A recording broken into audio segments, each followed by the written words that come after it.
मेरो छोराछोरी सानो छ, आर्थिक स्थिति धेरै कमजोर छ। त्यसैले सहयोग गरिदिनु होला। सबैलाई नमस्कार। मेरो नाम रिला, श्रीमानको नाम शैलेन्द्र। विगत 7 वर्षदेखि दुबईमा काम गर्दै हुनुहुन्थ्यो। अचानक उहाँलाई ब्रेन ह्यामेज भएर उहाँ चाहिँ बिरामी हुनुभयो। त्यसपछि 2 महिना चाहिँ उहाँ राखियो। अचानक फेरि नेपाल पठाइदियो। नेपाल पठाएपछि फेरि 1 रुपियाँ नपठाएर बिरामीलाई मात्रै पठाइदियो। यहाँ बस्न लागेको काठमाडौँ 7-8 महिना भयो। धेरै नै खर्च भइसक्यो, पनि उपचार के अरे सन्चो भएको छैन।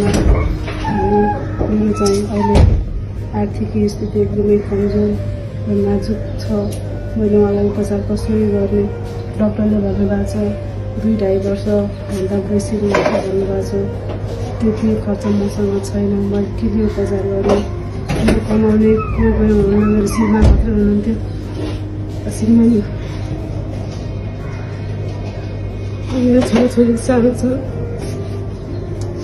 आर्थिक स्थिति धेरै कमजोर छ। त्यसैले सहयोग गरिदिनु होला। मैले सबैलाई हार्दिक अनुरोध अपिल गर्न चाहन्छु, सबैले सहयोग गरिदिनु होला भन्ने आशा राखेको छु।